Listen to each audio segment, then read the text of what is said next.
That's why I had the balls to show up at that audition with a 6-pack of beer and actually be I offered the producers of PBR. You had a Cadillac for sale, did you not? Or did you post it? What do you? Hey, you're the caddy guy. If you're not hustling, you're sleeping. So this wasn't it. This was not the Cadillac for sale. Yeah. This is the caddy from season 1. Season 1, episode 6, Triple Black Cadillac. Is that a 3? What year is that? 4. 4. 6. Well, how would you know? Ooh, that's just the other day when I picked it up. That's badass. Those wheels are kick-ass too. Yeah. Yep. Yeah. I mean, I'm going to fall in love all over again looking at these pictures. Let's go for a ride, Shag. You clearly had too much blood in your alcohol system. Listen, I didn't say I stopped drinking on Sunday. I'm just telling you that I'm still hungover from those days. Oh, yeah, God. My ass is dragging. Because it was like Kyle Busch had just crashed in Daytona earlier that year, and he got in the grass and he broke bones and all that, and it kept him out of the car for a long period of time. And I did not want to get in the grass and do that tumble thing. So I'm thinking, yeah, okay, stay on the track. And then I hit, right? And then that 108G hit, and it hit so freaking hard. I'm like, maybe I should have landed in the grass. And I turned around and I said, you just missed 10 grand. He goes, why? And I said, because that was me being a dick.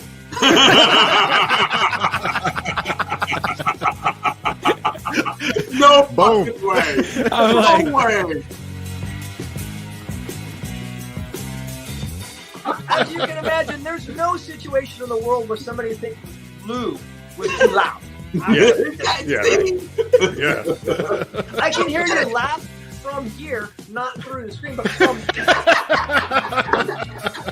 That's true. That is true. Hold on for a sec. Do you think we should explain these hats or no? Just keep on going? Just keep on going. Just keep on going. They'll pick it up when we bring on our guest. And I left there feeling like a bag of dicks. I was like, I bombed. I called my mom in tears. I'm like, Mom, I fucked it up. It was so bad. And okay, so Lou, did she just say a bag of dicks? Yes, she did. Been with my wife since 94. Met her in 94, got married in 97. Lou, when we met, she said, don't even talk about sex until we get married. After we were married, she said, you can talk about it all you want. So, it ain't happening. I'll tell you, I got it rough. I'll tell you.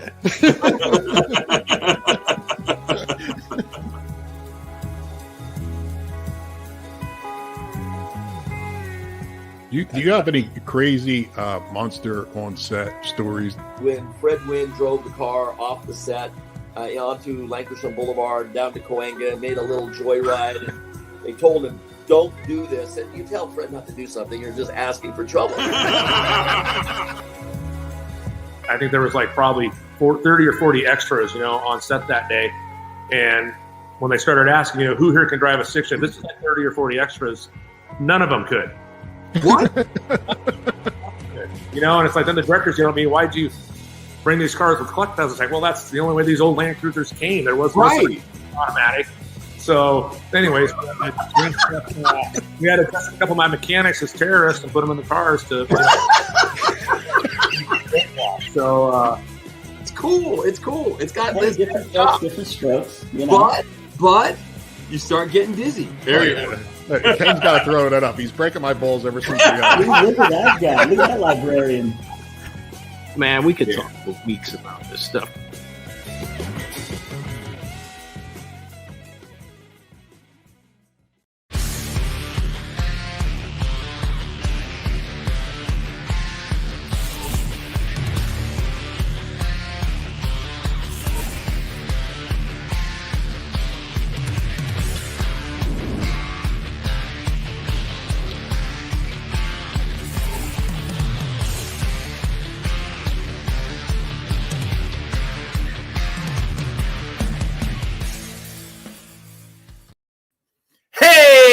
everybody? It's Lou Santiago. Once again, we have another fantastic episode of Three Lefts Don't Make It Right. This week, we had our secret reporter go to SEMA, and he gave us the lowdown because we didn't go to SEMA. And for you guys who didn't know that, we just didn't tell you. That's why. It's just that simple. But anyway, it doesn't matter because our secret reporter, our man in the field, he is Troy Ladd. So we're going to go to a break real quick. John's going to come in, tell us about his trip to Nashville, make sure he worked out his front really good. We talked about that briefly the other day, but we got to get more detail, more detail. Always good for detail. And I might answer the question why I'm wearing this hat, but that's besides the point. So Ken, hit it.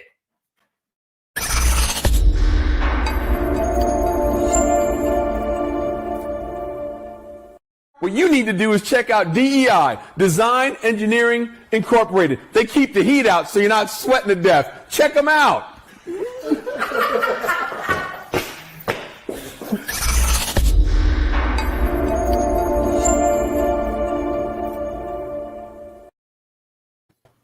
Dude! You got eyes on your head. I know, man. I know. Yeah, I got bad news. What do you got? I just found Troy didn't go to SEMA either. He didn't go either? No. He told us 3 months ago he was going. Hey, shit happens.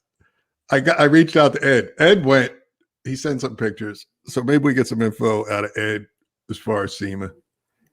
So he has some cool stories of people he ran into. He's got a bunch of stories. He was calling me a couple of times during the week. But anyhow, back up for a second. How's your back? You said you had to get something checked out. Okay, so this morning at 9:45, I went to the doctor, and they pulled up my MRI film. They took some X-rays, and I guess he's a PA comes in, Shane, and he's looking at everything. First he goes, oh, I see you're ex-military, and I said, yeah. He goes, did you do 20? I said, no, I did 16. My wife was diagnosed with cancer, so I had to retire early.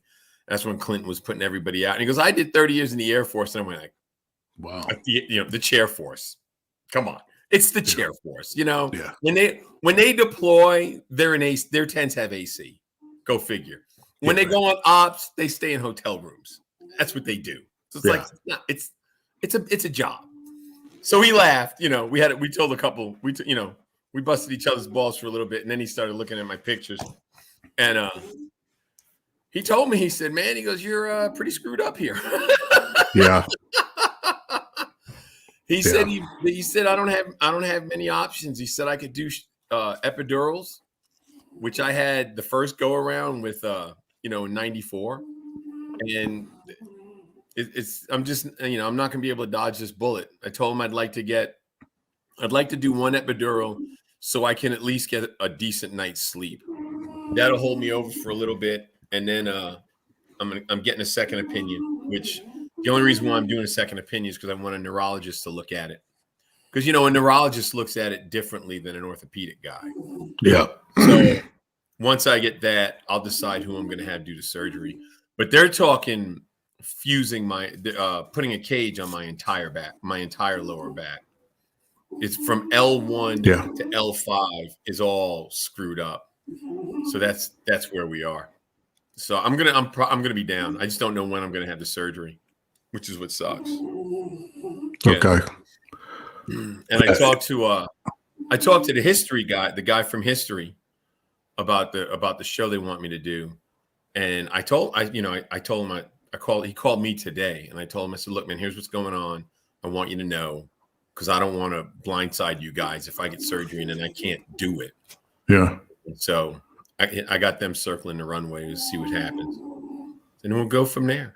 Well, you got to figure out how long it's going to take you to recoup. I don't think it should take you more than 2 months, right? I know you're talking 2 years, but yeah, but see, that's like if they fuse 1 or 2, dude, they're gonna fuse. They're not fuse. They're gonna put a cage around all 5 vertebrae. Yeah, we're not doing like 2 and 3. We're going.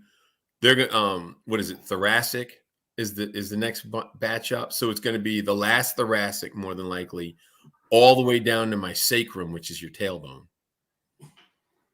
And they're gonna make it one big chunk of spine. Yeah, you're not going to be able to move. Exactly. So I mean, I may not even, depending on what happens, I may not be able to work on cars. I mean, I don't know. I have no idea. I might become a podcast king for all I know. I don't know. Yeah. Well, if you're down, we're going to have to get Jarrett to fill in on the podcast. Yeah. Or even Troy. Troy's got somebody. time. Troy's got good energy. We're going to have to get somebody. Troy makes me laugh. I can't leave you by yourself. No, Troy makes me laugh. Before the show, I started to get puffy-eyed laughing so hard with Ken's nonsense and Troy shit. Yeah. Troy's got good energy. I like Troy. Yeah. And I mean, see, like it says here, be careful with the cage. I have 2 friends that had cages and they were in worse shape. I know. And I've talked to a bunch of people that are in the same boat, but the problem I got is, like, he showed me the top view of my MRI. They can shoot like from the top down. Yeah. And you can see the opening where the spine is, in the middle of the spine where all the nerves go through. And as it goes down, it's it's you could see a gap. You could see a gap above L1. And then he goes down to 3 and 4 and then by the time he gets to L4 and L5, the gap is tiny. And like it went, for a comparison, it went from a $50 size to smaller than a penny. Like smaller than a dime even. And what they said on the MRI film is that it's constricting the nerves, which is pinching them, which is giving me some of the pain. And then the discs are pinching the nerves. So I'm not getting any relief. I just want to have a good sleep, man. That's all I want. Well, I told you my neighbor across the street's a back surgeon. Yeah. So if you want to send that stuff up, have him take a look at it. That's a good. Yeah, I'm get gonna him. Do that. Have him get access to it. He'd be able to check it out. You know what I mean? I'm going to do that. He could be my second opinion. Switching gears, Christy Lee, did you hear back? Yes, she's on board. I got to send her dates.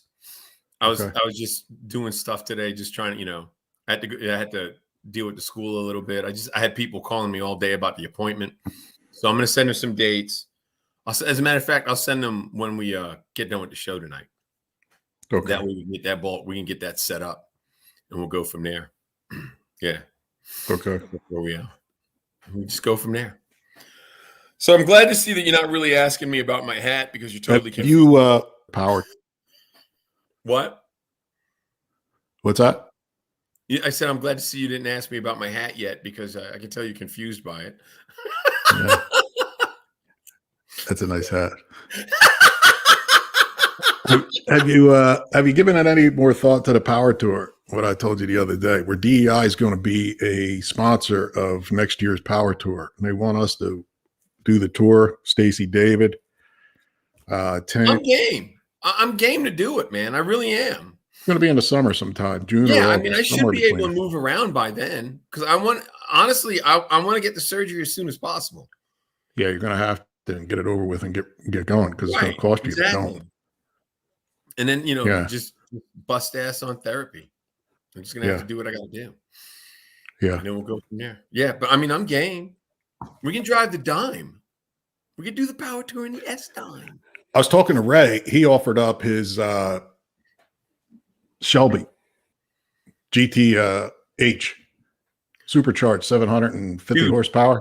We could do that. He said he would ship it up to wherever the starting point is and rock and roll from there. Al says he has 5 fuse and he works on cars all day. That's what I like to hear, Al. AJ, I mean, that's what I want. That's that. Yeah, see, I'm on board. Anyway, I'm sorry, John. Go ahead. Here's my thing with Ray. He doesn't need to spend that money shipping it to wherever. You're going to pick it up? Yes. You'll be dead before you get there. You'll be dead. I'll leave the dime down there and I'll drive it up That's there. Perfect trade. And then I'll drive it back and drive the dime home. He's got like 1,800 miles on the Shelby. It's okay. Yeah. It's got heated and cooled seats, nav. Dude, tell him it's a go. Yeah, he called me yesterday. I had to cut him short yesterday. Yeah, I'll have to call him back and figure it out. But you want to bring out Troy? We also have Ed. Yeah. And we'll Ed's supposed to chime too. in too. Ed actually went, like I said, went to SEMA, and I got some pictures that Ed sent over. So, yeah, bring in Troy. Let's talk to Troy. Let's find out why he didn't go to SEMA. The bum. we go on the commercial. Let's do a Kennedy commercial.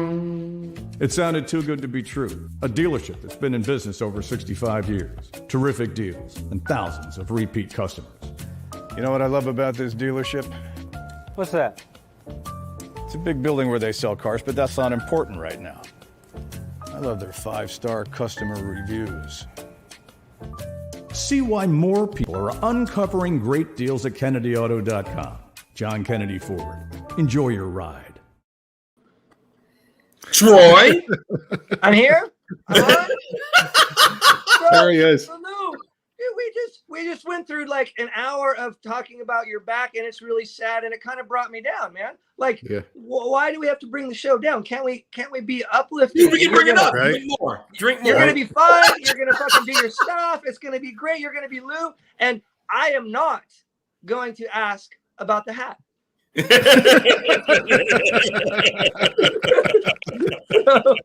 We still don't know what the hell that thing is. You know, you're throwing the line out, man. You're fucking throwing it out. It's not gonna bite. It's not gonna bite. So I got a hat. You got a hat. We'll just be. That's why I put my hat on, because you got a hat. It's just I didn't want you to feel left out. I like what Paul says, Lou, before surgery, treat yourself to cocaine and hookers. Just in case it don't work out. Okay. That's the other thing. Every time I'm on your show, like the conversations kind of go in directions like that, because last time we talked about Jumbo's Clown Room and one-legged hookers. And funny thing, I actually just revisited Jumbo's and thought of you. Did you get a t-shirt? Don't they have t-shirts? No, they do. They do. You know what? I should send you one. That would be awesome. You have to wear it on the show. Dude, that's fine. I'm a 2X. Send me a t-shirt. All right, that would be great. I will so rock that. There was no one-legged strippers this time. Super white trash, just down and dirty hooker. There was a whole variety, but not the one-legged one. So see, they probably finally had to put her out to pasture. Well, I went on a weekend. Yeah, I think you have to go like on Tuesdays or Mondays or like C-section Sunday. You know, the off nights. Yeah.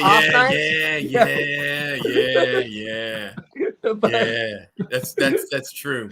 You got to go for the slow nights. That's where you get all the good quality stuff. I understand. Yeah, you don't want the A. You don't go on the A-list nights. But no. So I just found out that I'm your secret agent reporter. You're supposed to be the security reporter, but I found that out about 5 minutes ago. So that didn't give me enough time to actually go. I was going to do the whole thing. Let's go to the field. He's still there. Nobody's there. Okay, so what? How come you didn't go? What was up? What was just because of everything going on? No, honestly, not really any, but really good reasons. Just so busy and so much work to get done, and it kind of. I mean, it sounds crazy, but even though we've been off for like it seems like years, it kind of crept up on me, you know? And I didn't schedule any appearances, and I believe we probably had some cars there that we've done for like Street Rodder magazine, things like that, but nothing that I needed to be there for. I'm like, you know what? I'm just gonna quietly not go and see if anyone notices. I mean, I've been going to that thing for 17 years straight. Well, the cat's out of bed now, Troy. Now everyone knows you didn't go. I know. Well, yeah, what I should have done is post other people's pictures on my Instagram, like, oh, did you see this car? Did you see that? Then, just pretend like I was there. But yeah, I don't know. Why didn't you go, Lou? I didn't go because I had gotten this crazy email about that you had to have a COVID test no older than 72 hours old, and you had if you had the shot, you had to have proof. And I was like, you know what? Screw that. Because I'm driving. I'd have to get a test right before I leave and hope I get the the results are like, screw it, man. I ain't gonna. Yeah, worry. I mean, we don't want to go too far off on stuff like that, but quite honestly, I don't have a lot of patience for that bullshit right now. Thank you. So some of that's like, if you want me to do all that stuff, I just don't want to. I mean, Right. I can be that way, and I'm actually vaccinated, but I will not show my card to anybody. Nobody has the right to ask. Exactly. Sorry, went off on a tangent. Didn't mean to do that, but I can choose to be vaccinated or not. But you don't get to ask me about a card. You don't get to demand that I do it. So I've been not pretending, but just refusing to do that, even though I am, just for the principle. Yeah. Right. You know. So, Right. Yeah, for real. whatever. We I can heard- go off on that. And Yeah. I heard a couple weeks before, like 2 weeks before, they changed everything, knowing it was affecting attendance, and dropped the card and a bunch of other stuff. Yeah. So yeah, they got wind of that late. I know quite a few. They should have never, quite honestly, they shouldn't. They don't. Just because it's a private organization doesn't mean that they got to run any organization like that. You know what I mean? Because if you look at the automotive world as a whole, it's it's really a bunch of people who do what they want to do. It's not. Yeah. It's not a white collar job. You got guys that stay dirty all the time because they're working on cars and building cars. It's just a different breed of people, man. And they're usually the kind of people that don't take kindly to being told what to do.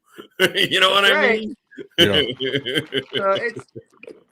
I don't know, the whole thing. I mean, I haven't been to the fucking dentist in 2 years just because, like, the dentist had all these rules. Like, you go to the dentist, you have to wait in your car, then they call you, then they disinfect you, and they're saying, like, fuck all that. I don't want to play your game. I'm not going to play your game. I just won't. It's probably bad for me. But I don't know. That stuff really is annoying. And, you know, I live in Commie, California, so we have rules that I'm not one of those people that's going to cause a problem, because the reality of it is small business owners are the ones that are being forced to police a lot of these mandates. In Burbank, the actual police won't touch it. So you go to a restaurant, and my poor friends, it's a family-owned business, and they're just trying to survive, have to fight with people about masks and things. So in that respect, I'm like, I'll wear a mask. I'll do whatever it will take to keep your business afloat. I want to help you, not because the government tells me to do it, because I'm going to help you. But it's just such a weird thing. And technically, like, my business, I think. What are you doing, Troy? My phone keeps going off while it's the Newsom just found out I've been talking shit about mask mandates, and they're already trying to get. They're already trying to censor you. Yeah, they're trying to, but no. Hey, turn your phone sideways. It is sideways. No, that's Ed. He's talking to Ed. That's Ed. Ed, turn your phone sideways. Oh, there you go. There you go. Troy, this is Ed, also known as the Stitch Doctor, also known as he does interiors. But he doesn't do interiors and stuff like we build. He does interiors for other stuff. Ed actually went to SEMA. 1 out of 4 ain't bad. Yeah. Well, guess what? I'm glad I went. It was epic show, though. You know, I'm glad I went. Are you like in a big room? Are you in your shop? Yeah. I'm in my. I call this the press conference room. This is where I did all my makeup before I came on. So, see, I look pretty, huh? God. All right, look at my picture there. Check that out. Explain that picture. All right, so that picture there was we was outside actually in front of the North Hall. The guy that's standing next to me is Coolio. He's still alive. Cool rapper Coolio. Yeah, man, look, he in the picture right there. So funny deal. I was in a Barrett Jackson booth, and I happened to walk up, and I looked to the right, and I said, "Damn, that's Coolio." And he was stoked that somebody remembered him. He said nobody all day long remembered him. So we got to talking, and we was actually talking about Ken Diggs' car that he had in the Barrett Jackson booth. So I have a video of him just basically going ragging on about how he want to buy the car and everything. And Coolio, if the car wouldn't have been in the show, I think he probably would have drove off in this guy's car. he was behind the steering wheel. You couldn't get him out of the car, and it was a good deal. So look, that's old Ralph. Me and Ralph and his assistant. That was an epic picture because he had just won the Interior of the Year award for the 48 Chevy truck he did, the Louis Vuitton truck. That was a pretty good deal. That's the picture with us and Coolio. That's the rubber elbows. He call it the rubber elbows picture. Look, he sent a shout out to Kendig and everything and sent a message. He told him he's gonna buy that car at Barrett Jackson. So we'll see where that gets, you know. That's got to be expensive. That's Tavares there. Yeah. We talked about that one. Yeah, Tavares has to get a stylist. That's Greg. Okay, so wait a minute. So here's my question to Troy. Troy, with that, every picture I've seen, the place was empty, right? Do you think that it's going to be able to rebound? Because I'm going to ask Ed the same question here in a minute.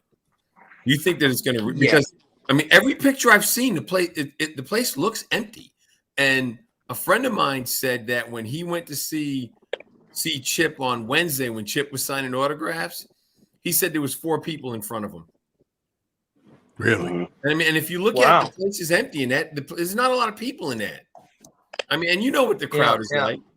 I mean, what do you think it's going to rebound or what? Yeah, there's no way. I mean, car people are car people. You're never going to keep us down, you know. And I don't think there's any reason to think that SEMA is going to continue to decline after this. And I don't even know. Like I haven't, quite honestly, I haven't really even done any research to really know what their attendance was or anything like that. But I don't know, man. I don't think there's anything that's going to stop car people from doing car shit. It's just how it is, I think. Yeah. So I think there's no risk of anything long term happening to our industry. I mean, besides the whole outlawing gasoline, which is an issue, but besides that, we'll survive. There'll always be car people, and always be car stuff, I think. Troy, what's the gasoline thing? What's that? 2030? When are they going to make it illegal in California to have gasoline in cars? What? I think it's 2030 in California, but you know, I think a lot of that, I don't know. It gets, some of that thing gets exaggerated because I think some of it is by 2030 you will no longer to be able to sell new cars that are gasoline powered, which isn't quite the same as outlawing all gasoline motor vehicles. Is that coming? Maybe. I don't know, but I mean, America, I mean, we are so entrenched in car culture. How could they shut it down? Even if they try to kill it on a mainstream level, on the hobbyist level, how could they? It would be. I think it's scary, but I don't think it could be done. It might get really expensive for us, you know. I mean, I know in California they're talking about anything that's gas powered, like driving. There's going to be carbon taxes and things like that. It could get very expensive, but I don't know. I mean, I try not to stress about that because it makes me pretty upset. Well, when your entire life is based around a thing and people threaten that thing, it makes you upset, you know? Yeah. But I also try to be smart about it. You know, don't get caught up in the dramatics and conspiracy and stuff like that. There's enough to be afraid of, granted, but I don't know. It's just, I don't know. Troy, in California, are they setting up charging stations in places where gas stations used to be yet? I mean, are they more abundant, the charging stations? Not that there are charging stations everywhere. And I just got an email today that as a business, you can get tax credits if you set up a charging station on your property. And like in Burbank, they'll give you a tax credit and they'll help you set up a station. I haven't seen gas stations switch over into charging stations. I have not seen that, but I do know that there is a city. I can't remember which city, but there are city or cities that have mandated there cannot be any new gas stations constructed. Really? So they start there, you know, and then it's going to keep keep locking down since. But these fuckers, guys, they haven't thought it through. Like in California, you know, like, okay, let's outlaw gas cars. Let's make everything electric. Yet a summer ago, our electrical grid can't even handle air conditionings in the summer. So what? You're going to make everyone depend on electricity when we can't, our grid can't even handle it for freaking air conditionings. Right. And besides that, don't even get me started on where electricity comes from. It doesn't come from fucking pixie dust. It comes from gas and oil and coal and et cetera, et cetera. Yeah, you know, the renewable version of that is very small in the percentage of what is produced for electricity. So that the reality of these guys that drive Priuses and things that think they're saving the earth, they are actually have a bigger carbon footprint on the environment than somebody that drives a brand new gas powered car, period. Yeah. Because it takes more gas to create carbon, to create the electricity that electric cars run on. So anyway, stepping off the soapbox now. Sorry, guys.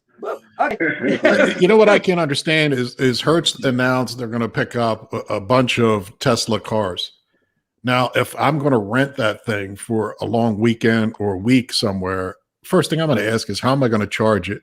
If I'm going to go, 400 or 500 miles, what are you doing there? I mean, how do you supply that? And who's paying for it? Well, it's not the hotel.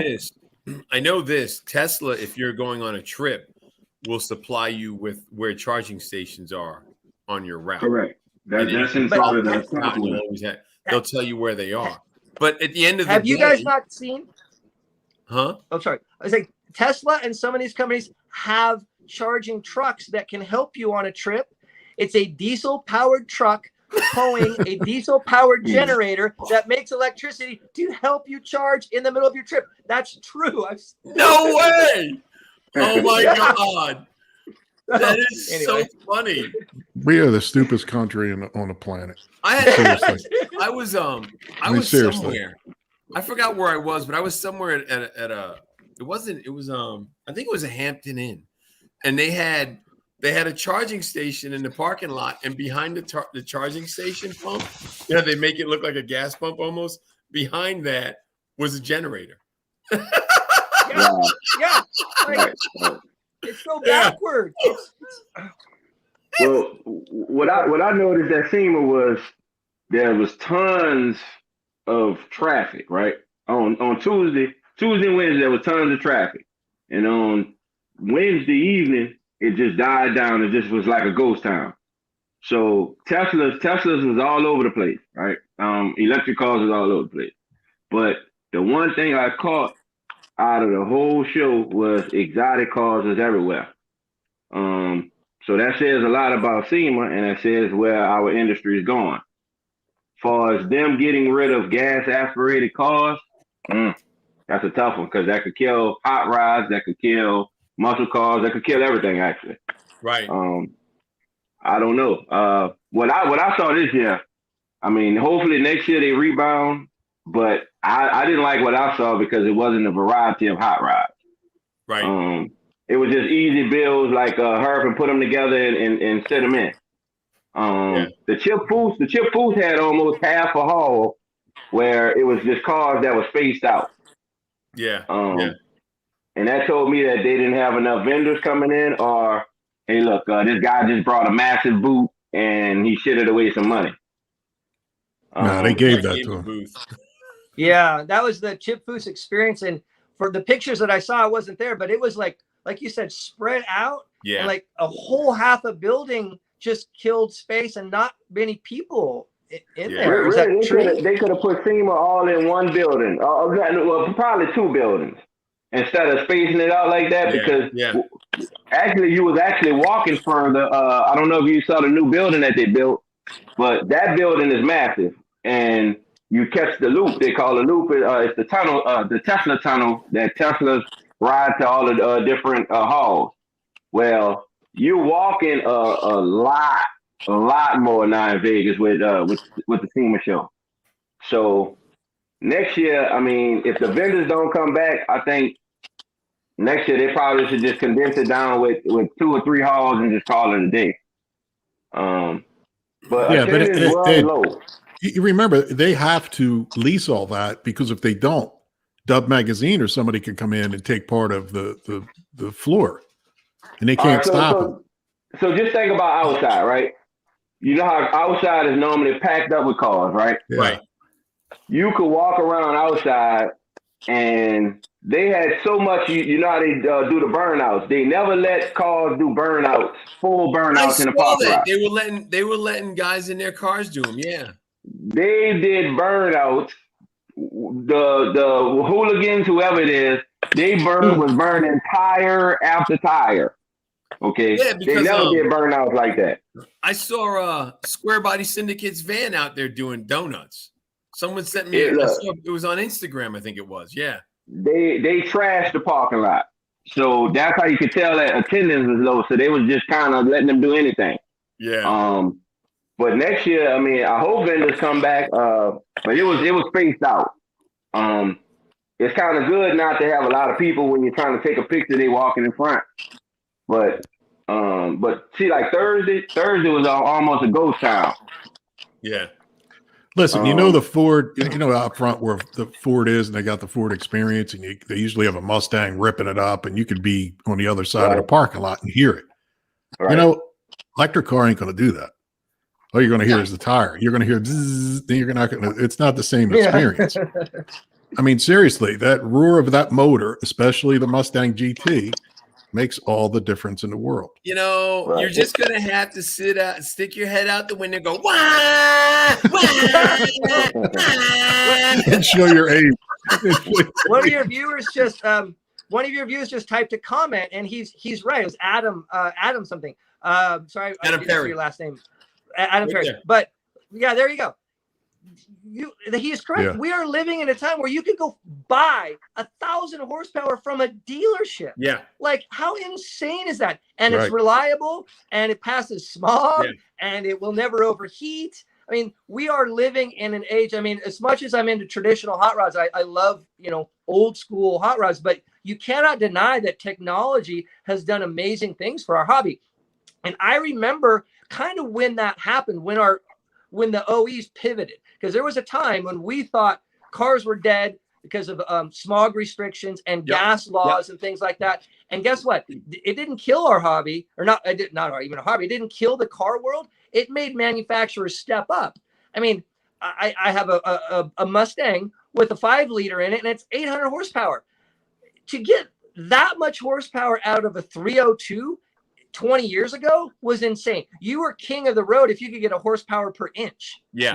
And now we're talking 2, 3, not even a thing. No big deal. It's so we are living in the age of the muscle car, but we also have the age of the other stuff.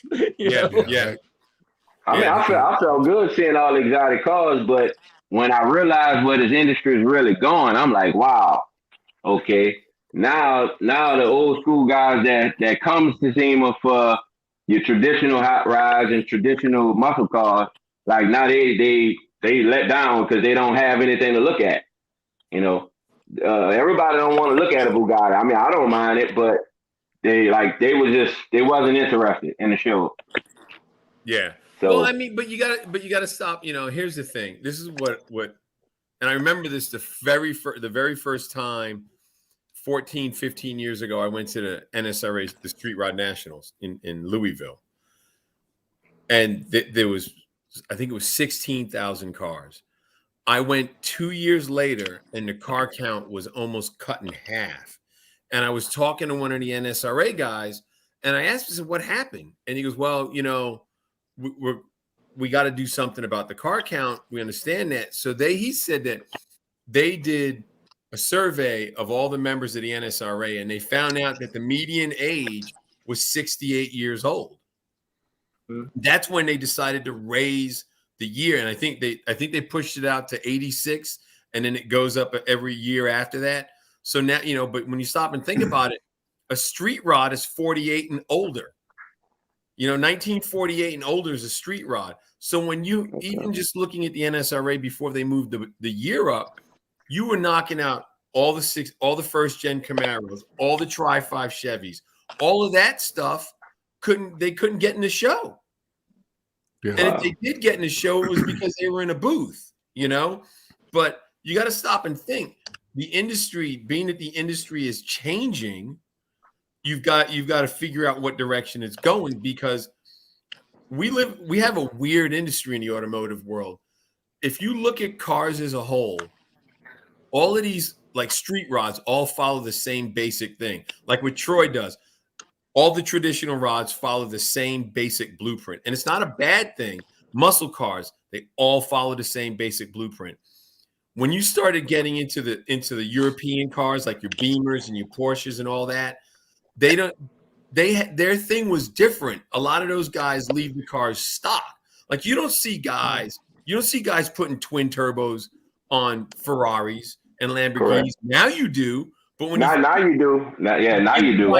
The reason why you see that now is because now you got guys that are in their 30s who have the money to buy that car. Correct. So everything's changing because of it. So it's one of those things. We got to see where everything lands.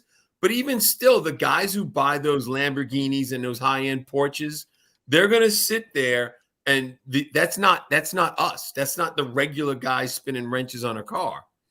It's just not. So I wasn't. There's gonna be a shakeup of everything. Is what's gonna happen. I wasn't thrilled with what I was actually viewing on Tuesday. I actually saw a whole different lineup of what I thought I would have seen from previous years.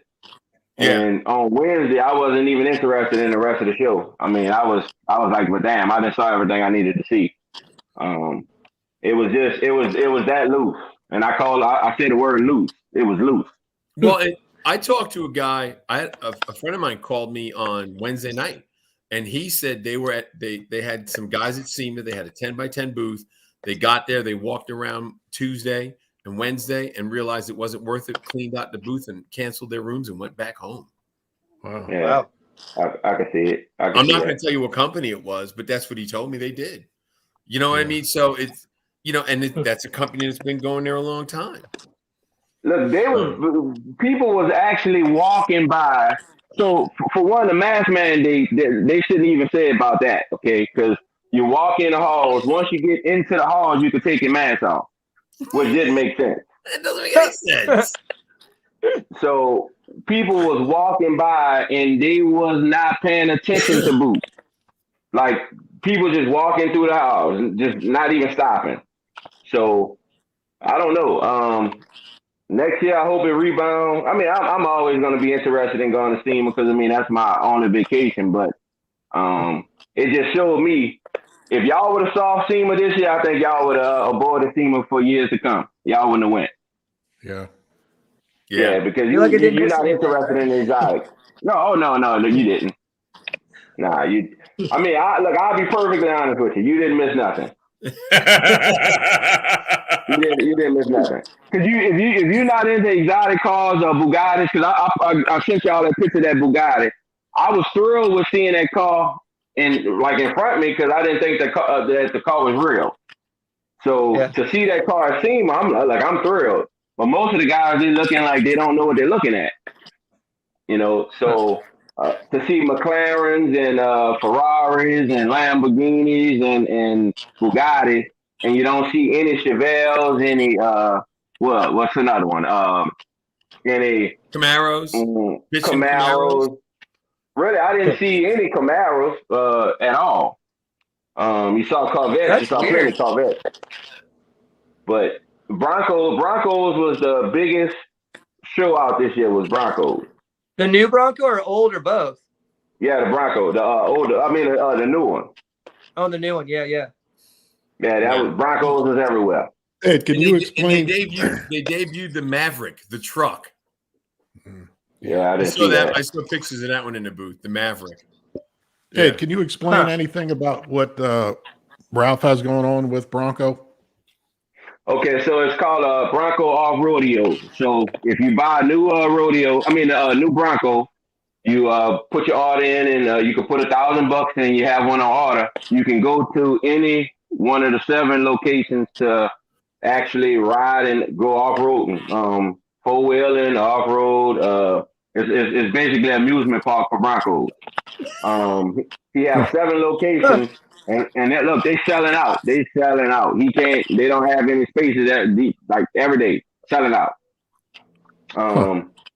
Big massive project. But it's something nice. If you want to buy a Bronco, you can test it out before you get there. And they do the experience so you can see all that the Bronco have to offer when you get it.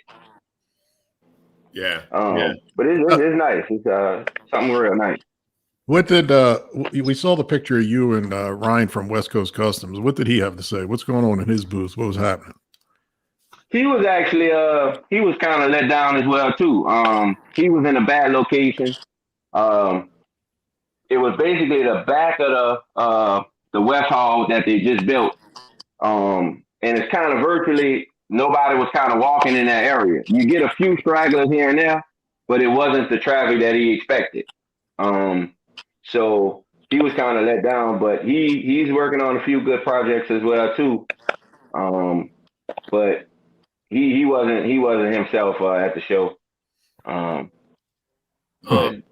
Okay, so does anyone know? CF Mechanic put. Is anyone going to talk about the new carb buy? Who does it? Does anyone know about that? Because I hadn't heard anything about a new carburetor. No, I was just curious because yeah, because I don't know new carb the new carb prototype. New carb buy? A carb prototype. New carb prototype. CF Mechanic. Tell us who's making it if you know. We'll go from there. I don't know. I haven't heard anything about a new carb. I really haven't. Yeah, I didn't hear about that. CF Mechanic, CF Mechanic has a 78 2-door Caprice, just so you know. I mean, so the guy G-Man said SEMA was great. SEMA was great? Yeah, that's what G-Man say. Yeah, I mean, SEMA was great for some of us. Some people was let down. Hey, it looked good from my house. Look, if you notice online, everybody was posting the same cars over and over again. Yeah. That's not good. That means that it was barren. The 1955 Chevy Bel Air that we actually helped Gabe do the interior on, that one best of show, and that one SEMA SEMA build, the Battle of the Builder Award actually, and that was huge. But that Bel Air was all over the net. Hey, you mean Bob Matranga's Brute Force, right? 55 Bel Air, Bob Matranga. Yeah.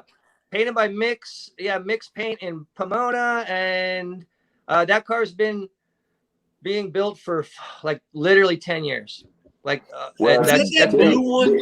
The dark blue, yeah. Nice car. Nice car. It was at Barrett Jackson, Lou. Yeah, that was the one we did the embossing, and we did the embossing in the whole trunk, did the pattern stitching and everything, and it left my name out. Shame on them. Damn it. Hey, show your work. I don't know if Troy knows who you are and what you do. Other people watching too. We ran through you a little bit probably months ago. Do you have any of your embossing in front of you? Anything you could show us? Just go run over there and get it. Go get it. Get up and go get it, Ed. Damn it. You can walk over. Give me a second. I'm going to the powder room right quick. The powder room. Oh, jeez. Oh, God. Now his camera's looking at now his phone's looking at the ceiling. He hit it. So yeah, that 55, you really have to look close at it and look under it and around it. There's insane details in the car that he's talking about, the one Bell of the Builders. It really is a work of art, and it you don't grasp all of what it is from because it's a 55 Chevy. I mean, a Bel Air, you don't, maybe you've seen so many you might pass by, but that car is really insane. Like, it's just so over the top with little details and trinkets and just it's pretty cool.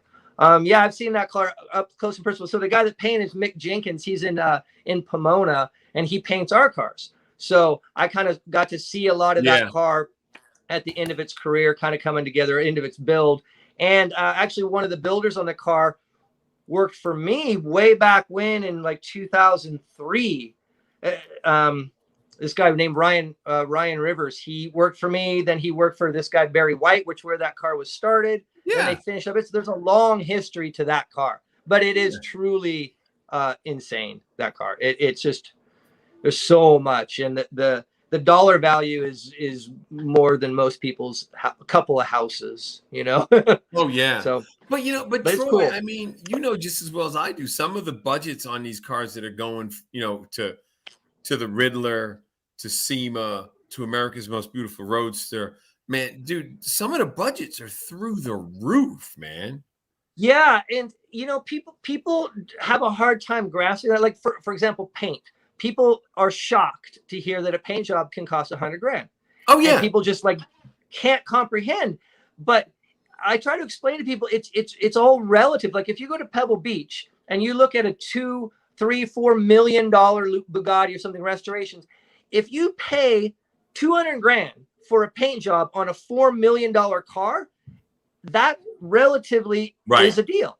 You know, but you don't you don't spend $200,000 on your 68 Camaro that's only worth $150,000. So it's all relative. But so to what you're saying, Lou, is like when you're building some of these Riddler cars and these high-end cars, people aren't being extravagant. Well, I mean, you have to be able to afford it, but it's not money thrown away. It's not stupid money, but as you know, time is time. Time is money. Costs money. Right. So if you're making little widgets, making little things that are something that no one's ever seen, you got to pay for it. And it's just time and money. Yeah. So, and, when you look at the bigger picture, I mean, but yes, the budgets get crazy because you just keep going more detailed, more further. Because how far do you need to go to beat the last guy?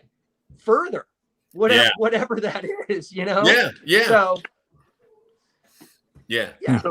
So Ed's back. Did you find something? Ed, you make little trinkets now. Is that a key ring? No. So see this tool? All right. So if you look at that 55 Bel Air, right? In the trunk, it said tools, it said detail supplies. So they had a guy at the show, he told me, he said, you a liar. You wasn't involved with that car. And I said, well, sure I was. I got all the pictures. Well, this is how that trunk started off, from these two pieces.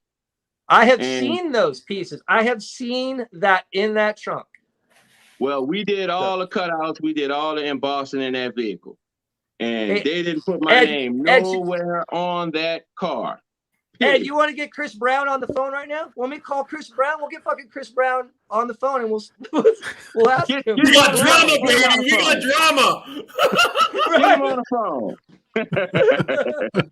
So look, what I got next is so we do custom embossing.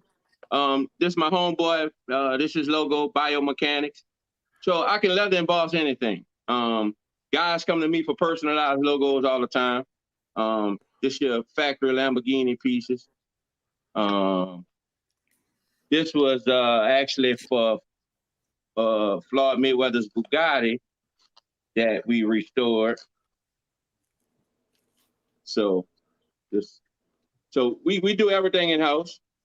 But it just hurt in my heart to not get recognition on that Bel Air. Yeah. Well, hey, Troy, you know what? When we went to Barrett-Jackson in January, Ed was with us, right? And they sold one of those mid-engine vets, and the headrests were embossed. Were they embossed or were they embroidered, Ed? They was embossed. Yeah. So the lady who bought the car, Ed tells her, if there's anything you need on the interior, just let me know. And she goes, well, so-and-so did the interior. And Ed's like, no, they didn't. I did it. And he showed her the pictures of the embossing. Oh, Ed didn't get any credit on that one either. Oh, Ed. The bands that we actually did was it won a SEMA award as well too with this embossing in it. You can see the 3D trees. Ed, we got a picture of the magazine, the SEMA magazine, with you on the cover. I don't know if Ken has it as a figure. Yeah. Ken, you got that picture, the SEMA magazine? He's got it. It's somewhere. He's got it. But speaking of Barrett framed Jackson, already. while he's looking for it, yeah, that's yeah. He's got my old Magnum PI. Yeah, that was a cool look back then. Don't be breaking my balls. that was John. That was John. There he is. He got some nice legs now. Ed, which one is you? Where are you at on it? Shit, what year is this? There's only one on there. I see. It ain't hard to find. Yeah, I see. Find me. That's a heck of an accomplishment for sure. I thought you were 36, Ed. So why are you on that cover? This was a couple of years ago. Well, look, I'm part of the alumni now, so yeah. Shit, I would have been. Look, they caught me right in the nick of the time too, because I was like 35 and a half actually. So I'm glad they caught me when they did, because they like a couple of more days I would have been too old. Yeah. Oh, look, this was another one that they had that was controversy at SEMA. This elephant vehicle. Yeah. So this vehicle was in one of the booths, and the guy swear on a stack of Bibles that this was factory. And I'm like, dude, don't be misled. I did this. No, that comes from the factory. Yeah, I told him, I said, hey, look, if my work looks factory, then I'm doing a great job. Yeah. But this vehicle won plenty of awards as well too. But I don't know. Yeah, what are we doing for Barrett Jackson in January? What's the deal? What do you got lined up? Because I'm going to book it probably tomorrow. We should have Troy go so he can be our on-the-ground reporter. Troy, you going? From home. Like I went to SEMA. All right, so look, I'm gonna be honest with you.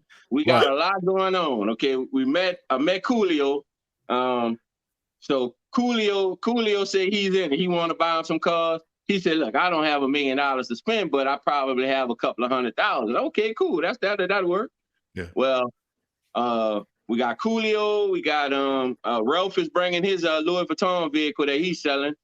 Ken Diggs' vehicle, the one that Coolio actually liked, that one gonna be there being sold.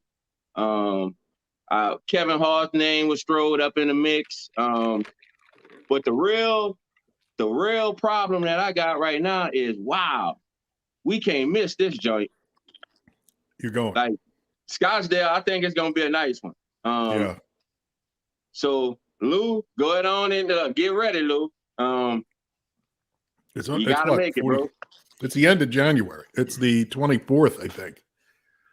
24 through 31. I think it's worth going just to go. What do you think, Troy? This is what I'll do. I'll drive. Also, the week of Grand National Roadster Show is that weekend as well. Oh, is it? Unfortunately, it is. Oh man. Yeah. I might go to that instead. See, here's my plan. I'm making my plan. I'll go to the Grand National Roadster Show. On the way back, I'll blast through Scottsdale, and then I'll go to Texas and get the Mustang from Ray, and then we'll be ready. Then we'll be ready for the Power Tour. Power Tour ain't till June or July. For 6 months. We need that much time to get ready, though. Honestly. Exactly. I need to have time to get ready. Yeah. Yeah, you need that much time just to get ready. Yeah. So, Troy, what are you saying the dates are for the Roadster Show? It's the end of the month. Yeah, end of the month, end of January. I think it's similar to Barrett Jackson, because one of my customers is going to be flying back and forth each day to Roadster Show and then Barrett Jackson. So yeah, we're debuting. We're going to do America's Most Beautiful Roadster again, and then we're also doing the Al Slonaker Award, which is the equivalent to the Riddler on the West Coast. Yep. If it's not a Roadster. So and then we'll have three other cars too. So it's going to be a pretty big year for us. January 28th to the 30th. I'm not in the Roadster, so you don't have to worry about me. Yeah, but that's a great show. There's lots of that's. I've been all over the country and all over the world actually, and that's got to be the best car show, hands down. It's not just Roadsters; they've got everything. There's the Lowrider building. There's this year we're having a Volkswagen building. And that's Roadsters, in California? whatever. Pomona. Pomona. Okay. Yeah, Pomona. But there's like 9 indoor buildings, so it's technically an indoor show. But on Saturday and Sunday, there's also outdoor too. So Yeah. you go to like Louisville or even Riddler. Like Louisville, there's what 10,000 cars, 15,000 cars, and when I went, and there was 4 good ones. You know, and in Riddler, if you go to Detroit, the Autorama, the first 2 rows are good cars, and then as you go back, they're they kind of drop So off. that sounds like another SEMA, huh? yeah, like another SEMA. But Roadster Show, like literally, they're all good cars. Like, they're all good. It's good. Everything that you could want as far as cars, like customs to muscle cars, to whatever. It's there. It's a pretty amazing show. So yeah, I went. That's my pitch for Road Trip. The year you did the Black Widow. Mm-hmm. That was the first year I had ever went, and it was cool because I'm wandering around because I always wanted to go to that show, so I'm wandering around, and how they have all the lowriders in the one building. I go in that building and I'm walking around, and Mr. Cartoon had his candy truck there, which is so awesome. But there was this older couple, and they had a bone stock 63 Impala. Bone stock. I mean, it was a beautiful car. Not what I would build, but it was still a nice car. So I got to talking to them, and it was really funny because the lowrider clubs, I think it's Lifestyles, the one big club that goes there. What they do is they set up everybody. They set up all the club members, so everybody, they bring the car in. Everybody works on it and sets it up, and it's the women have all the little kids, like 10 and under, go with the women, and the women feeding everybody and taking care of the kids. All the boys 10 and up are with the dads and the uncles setting up the cars. So this old man's telling me this, and he said that him and his wife were setting everything, and they had to be 65, 70 years old, so they're setting up their stuff, and they go over to him. The whole club goes over to him, and they're like, "What do you what do you need? What do you need?" So they help him set up. They go back to setting up the lowrider, and they set everybody up. They help him take everything down. And the old man told me that they had invited him to their Super Bowl, the one-day show in Vegas where they crowned Lowrider of the Year. And so it was after the AMBR. So the second time I went back to the Pomona, I saw the car again, and I'm talking to the old man, and I asked him, I said, how is the Super Bowl? And he said he gets there and he starts taking his stuff out of the trunk to set it up, and because that's what he knows he's got to do. And he said that one of the guys comes over to him, he's like, "What are you doing?" He's like, I'm gonna start getting ready to set up. He's like, "You don't need to do that here. Nobody will mess with your car." He said when he got done with the show, there were no fingerprints that didn't belong there or nothing, man. Nice. But they took care of him, and he said that he's always going to request to go in that building, just because he doesn't mind helping him, and they don't mind helping him, and he doesn't mind. Everybody's happy working. So I thought that was really cool. But they really have a car guy world, a family dynamic. They really have a close-knit family dynamic. Yes. And you got to really respect and appreciate that, because they're really doing it for the right reasons. Right. Right. The car thing, that's what it should be about. Yeah. Helping people and being together, So yeah. But it should be. Anyway. So, and I mean, I think it's cool, man. That's a show we need to do, John. Is the Grand National Road? Yeah, you should go there. I know. I've never done it. Show. It's a good show. Well, that's one of those ones that was on my bucket list. Sold me on this one now. Yeah, dude, it's a good there's show. Some drinking to be done.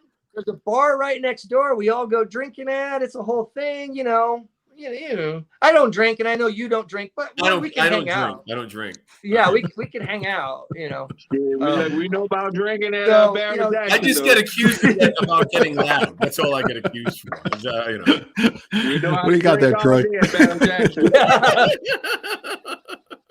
We got the scheme down pat now. Cool. All right. Well, Yeah. So, what do you guys what- talk about? What's in your shop? What you're working on, and then I guess we got a jet in a minute here. We're 5 after, but Troy, what are you working on? We got it's, typical stuff. So we're going to debut a 32 coupe for a roadster show. We have a couple of 32 roadsters. We have a 57 Chevy convertible. That's 1,500 horsepower twin turbo, ridiculous thing. Wow. I have an LS powered 57 Corvette that I'm actually building for Davita. Lou knows Davita, my wife. Yeah. So yeah, she wanted a 57. So if she wants a 57, it should at least have 500 horsepower and a full suspension, right? Exactly. What else is down there? You can almost see it. Let's see. Those screens right there are actually the shop. I can't see it, but yeah, there's a 61 custom Thunderbird. There's a 34, a little 34 coupe, a 1936 Ford coupe. There's there's a grade 8 Riddler contender back there that one of my customers bought, and we're kind of redoing. We have a Nomad. We have there's just a bunch. Dude, you got a bunch of stuff going on. Yeah, and that's the real reason about SEMA. Quite honestly, there was just so much to do here, and the last year, for some reason, without shows and stuff, it kind of, I don't know how to explain it. It kind of took the momentum out of things. Yeah. If that makes sense. I mean, there was no shortage of work. I got more work than I could ever want, but employees can't get people to work. That's a problem. Can't hire. Nobody wants to work, but we have work. But just that, I mean, as you guys know, in the car world, there's a running joke. Well, it's not a joke. It's the reality. No cars would ever get finished unless there was a deadline and a car show. They just don't get, So when there hasn't been car shows for a year, we kind of lost our, I don't know, our groove. So it's exciting to get back in, and we're going to, we'll be showing again and competing like that. The AMBR obviously is a big deal. And then also the Al Slonaker Award. Those are two of the biggest West Coast things you could win. So we're excited to kind of get back in the game. Yeah. Wrapping back into SEMA, we'll be at SEMA next year. I will probably be in Battle of the Builders, next SEMA with probably the 57 or one of these cars. So I'm not hating on it by any means. It's just, honestly, it kind of creeped up on me. We got so much to do. I just kind of skipped it this year. No, I get it, man. I get it. So shit. All right. So Ed, say goodnight. Say goodnight, Ed. Good night, baby. Boy, say goodnight. Good night. We'll see y'all. Later, guys. Thanks for coming on, guys. Thanks for All right, checking so us John, out. Yeah. we're out of here. All right. Sounds All good. right. Yep. Till next week. Yep. Who do we have next week? Did we get anyone for next week? I think next week may be open. There's a couple people that were supposed to be nailed down. Nothing yet. But what I was thinking too is to tell people send in their cars to 3 Lefts. At Gmail. And maybe we grab a guest or two. Tell us why you should be on the show. We'll bring you on. Well, I know Kevin. We got a couple guys that are. We can get Kevin. He's on a lot. He comes. Yeah. And Albert. I mean, we got a bunch of them. We got a loyal guys. If you want to come on and talk about their builds, maybe we have them on. Just send pictures in. Tell us what's happening. Maybe we'll reach out. CF Mechanic. He spins wrenches every day. I'm sure he'd come on. Talk to some of those. I mean, dude, we got to go. We go grassroots. We also had a couple people reach out wanting their products on that don't have a bunch of money. So, and a couple of them are 3D printed, and dude, that's fine. Maybe just pay it forward. Open the door and say here, and maybe somebody expose or help somebody out. I don't know. But yeah, I haven't been pumping real hard on the guest list in the last couple of weeks, but I hit up a few, but SEMA slowed everything down. Yeah, I knew it would. Yeah. And we talked about that. So I wasn't too worried about it because, I got a text out to Christy Lee. So I'm going to send her dates. She said she'd do it. So we'll get Christy Lee and then I'll work on Bogey and I'm going to call Ray about some people that he's got. So Yeah, I got Cav Dog, Ryan at West Coast Customs. There was a few that I was hitting up. Noah from Speed is New Black. Yeah, I'd like to talk to him. There was a couple that were, after their head was in the SEMA. So I would think, by Friday, maybe they'll be, loosen up a little bit. But yeah, there are some people we were working on. I just didn't nail down dates. Yeah. We'll figure it out. We'll get going. All right. So say goodnight, John. Good night. I'll talk to you guys later. Thanks. All right, guys, we're out. Hope you enjoyed the show. Next week, later. See ya.